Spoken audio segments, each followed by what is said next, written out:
The city to organize the Olympic Games of the year 2004 is Athens.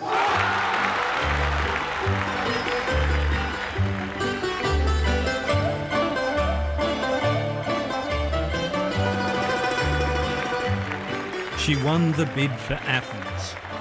But triumph soon turned to tragedy as she was promptly dumped by the Olympic Games team. Forced to watch from the sidelines for 3 long years as preparations descended into chaos.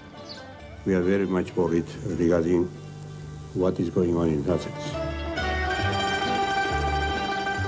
For a while, it looked like Greece would lose the Olympics. There is too much red tape and bureaucracy. But suddenly she was back. Gianna Angelopoulos-Daskalaki, lawyer, former politician, wife of a billionaire shipping tycoon. If she didn't exist, she should be invented.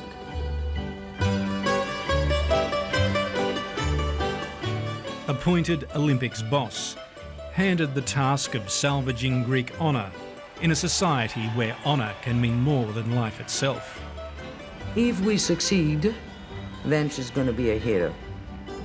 If we fail, then she's going to be a cursed person.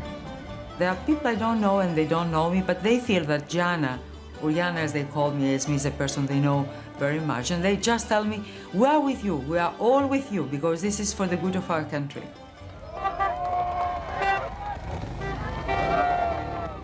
Gianna has convinced the International Olympic Committee that Athens can still carry the torch towards 2004.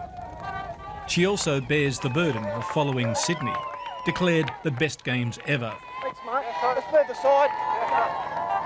It's bound to be a tough, chaotic journey. But then chaos is a Greek word.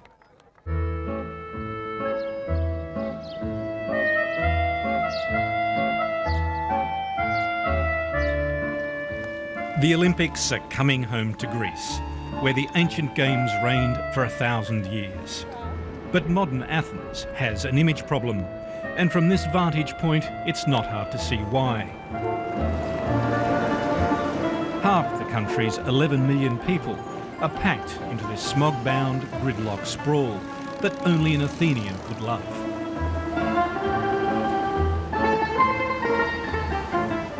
One of the few good news stories to come out of Athens recently, the opening of the first stages of the metro.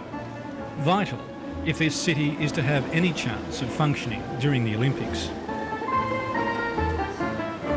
Builders were forced to dig and scrape their way through thousands of years of civilization. In the process, they've transformed an engineering problem into a virtue. Stations now offer a stunning window to the past.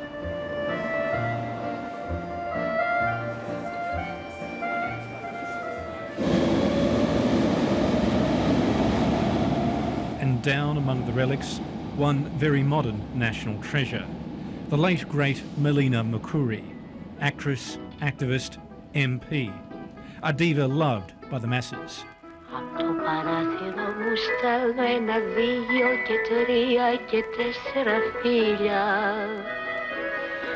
Since her death 7 years ago, Greece hasn't seen another female figure like her. But now Melina has become the role model for another rising star. I remember that she was telling me, you can do everything. So I'm glad I met her and we were together in the parliament. And it seems that people, they like people that they devote their career and their fame for the good of the country. However, not everyone is happy with the Olympics boss comparing herself to Greece's cultural goddess. I think that she thought she could fill the emptiness she lacks in charm from Melina.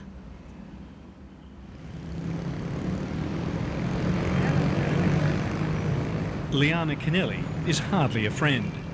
A journalist turned Communist Party Member of Parliament, she's ideologically opposed to Gianna, who once served as a right-wing MP. She's been a lawyer. She's been a deputy with the New Democracy Party. Then she abandoned politics. She had a very successful marriage, what we call a star marriage, like other star types of politics or of the movies here, and then she came back.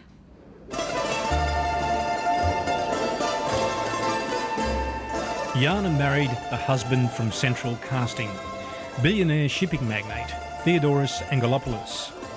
He helped bankroll her successful games bid, and since Greece's socialist Prime Minister Kostas Samitas invited Gianna back to rescue the games, has also paid for her salary and support staff. She's clever, she's tough, and I've given her a nickname. I call her in Greek Halivourgaki, because her husband has a steel industry, so she's quite an iron lady.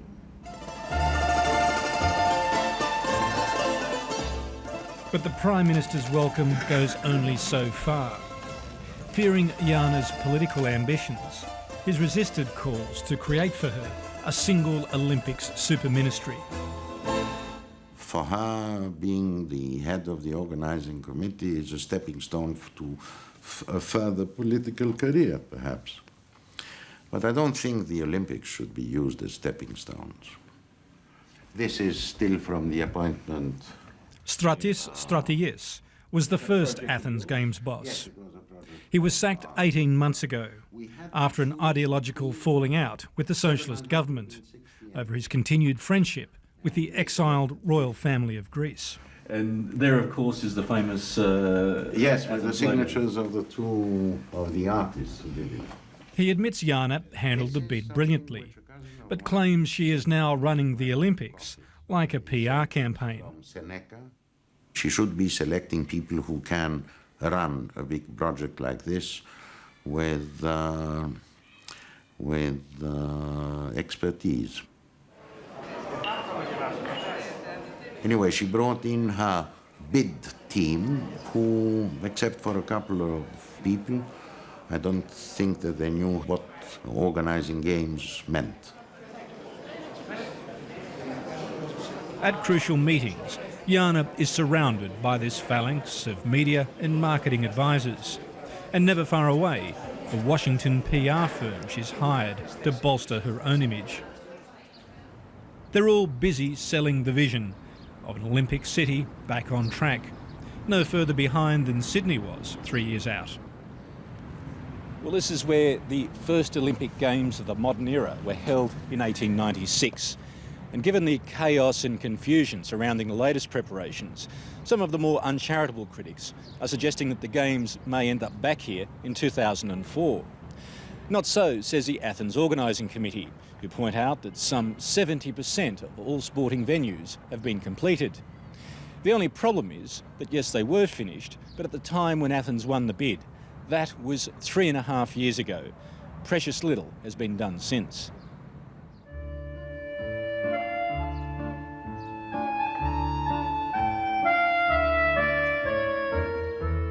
The main Olympic stadium was one of those big-ticket items finished nearly 4 years ago. Now it's mainly used for football matches.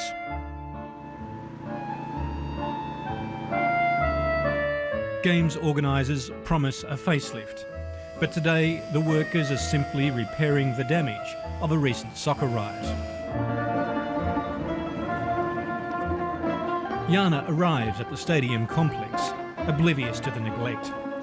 Her vision for 2004 is best viewed from a safe height. What do you hope to see up here today? Today's inspection. I hope that we have to see a lot. Actually, what we expect to see. We cannot hide progress.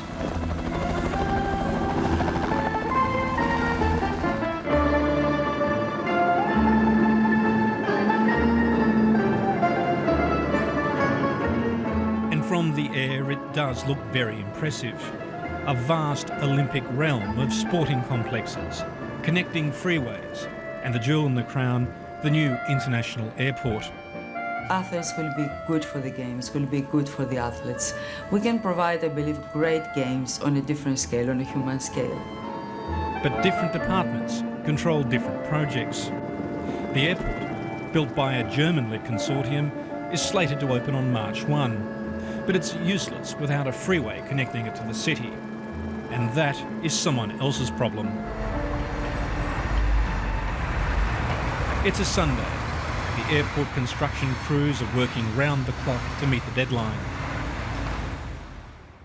But the freeway site, managed by a Greek consortium and supervised by yet another department, is all but deserted, save for a few Albanian guest workers.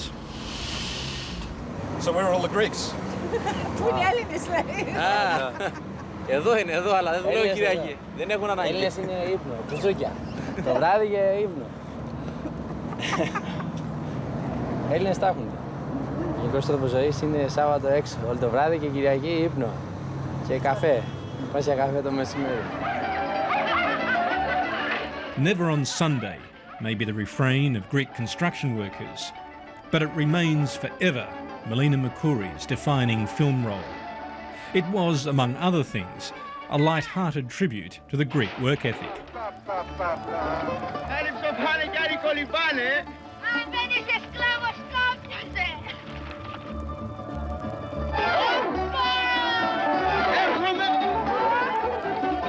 Apparently, this laid-back approach to life is still treated as a kind of duty statement by a Greek bureaucracy that defeated one Olympics boss and exasperates another.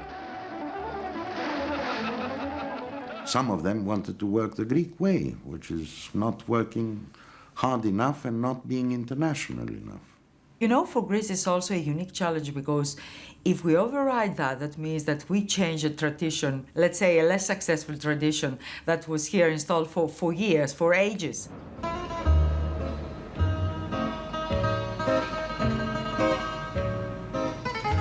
To experience the Greek bureaucracy in action, you need travel no further than the site of the Olympic Village. Keen to show progress, signs and fences have been thrown up and the graders sent in. The only problem is no one bothered to resolve compensation problems with landholders. So the graders work around a mob of confused sheep and angry locals. Staring down the bulldozers is Olga, supported by her good friend Tula. Olga was left with a 100% disability after a car accident that claimed the life of her husband.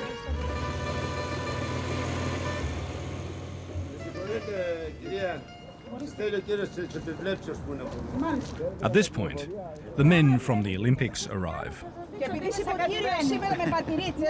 The meeting gets off to a bad start. Olga is accused of faking her disability.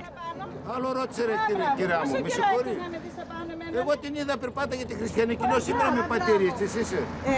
Εάν θα δεις το τι έχει γυναίκα με πλαστικά που είναι μέσα, άλλο πάλι τούτο.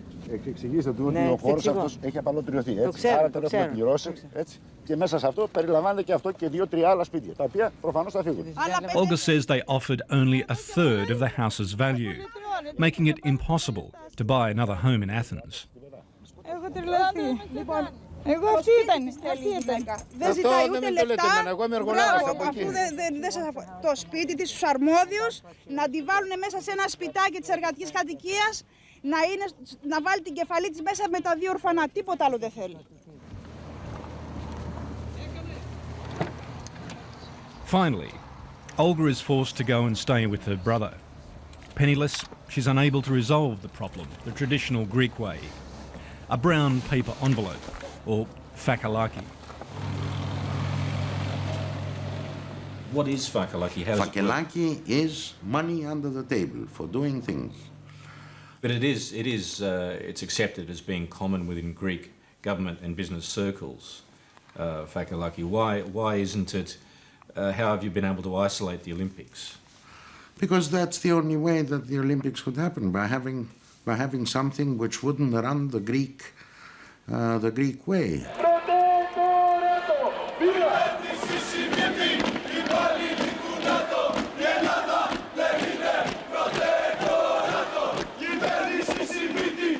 The Greek way isn't always so comical. When it comes to politics in this deeply polarised country, it can lead to bloodshed. On the 17th of November every year, leftist groups march on the American embassy in Athens. They commemorate students who died opposing a US-backed military junta that ruled Greece some 3 decades ago. Among the protesters, members of the Prime Minister's own political party and the armed forces.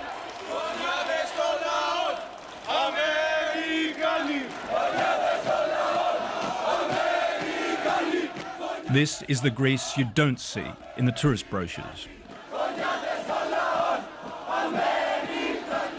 Thousands of riot police ring the US compound, embassy of the nation that will send the largest team to the Athens Games.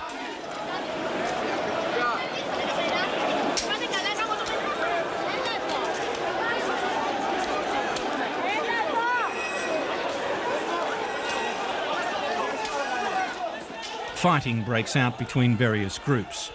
Luckily, no one is killed, and the police proudly proclaim this to be the quietest march in years. But the 17th of November also spawned an extreme left-wing terrorist group that has operated with impunity here for 25 years. In all that time, Greek police have failed to make a single arrest. And that's what really worries Olympic security planners.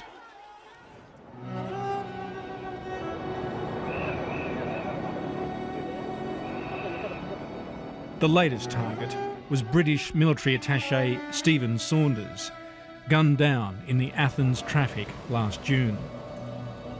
After the earlier murders of several American officials, the US government demanded extraordinary action. The result? A special pact that will see Athens flooded with American security agents during the Olympics. Would the Games have been possible without the involvement of American security? Would they have been able to go ahead?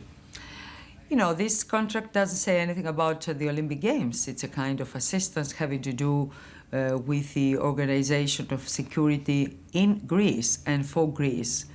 So, but of course, because of the Olympic Games will be will take advantage of this kind of preparation.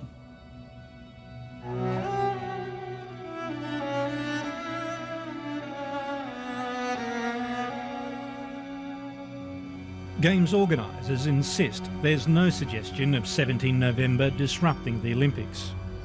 It's a position now contradicted by a former Games boss, who reveals for the first time that he was the target of 17 November threats.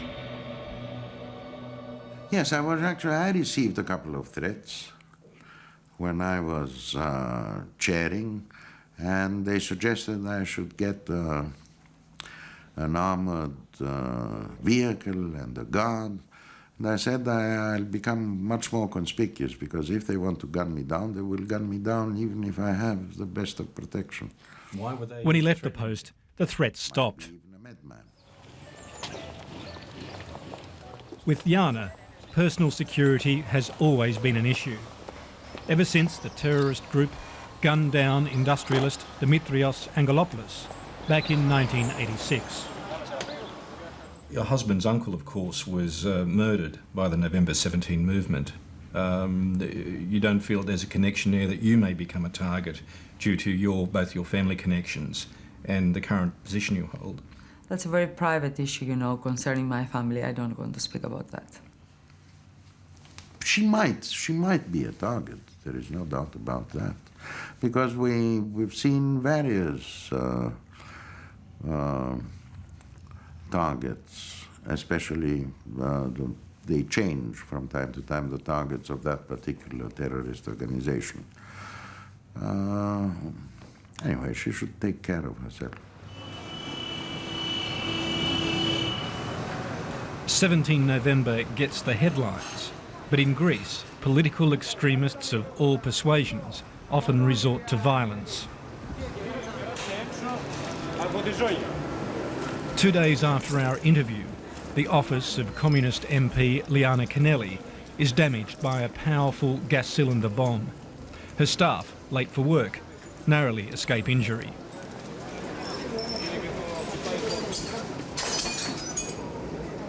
was meant to kill. It was meant to give some blood.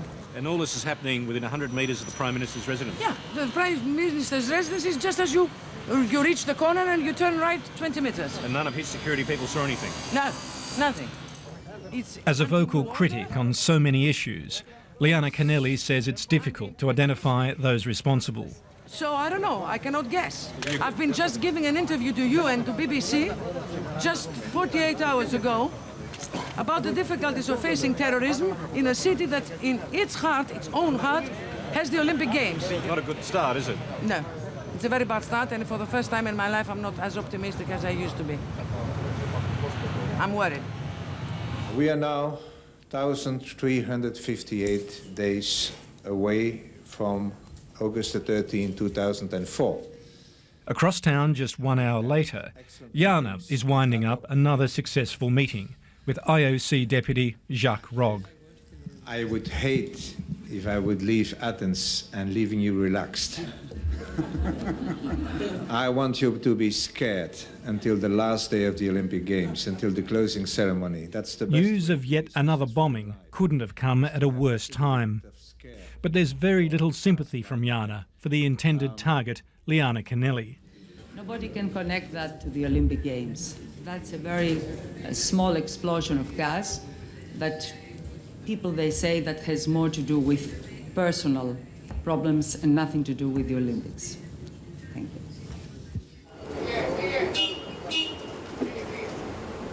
The IOC delegation heads for home, with the Greeks insisting that this is the safest city in Europe. They're on the road to 2004 with the Iron Lady of Athens. And in true Greek style, it looks like being an eventful ride.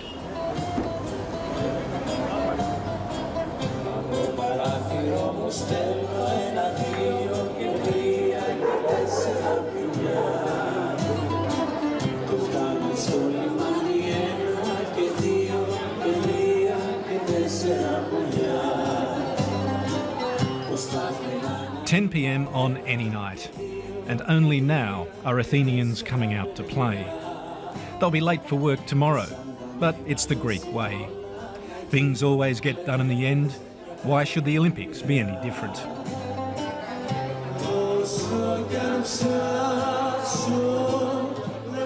Forget about the officials, they say. The Games will be saved by ordinary Greeks doing things the Greek way.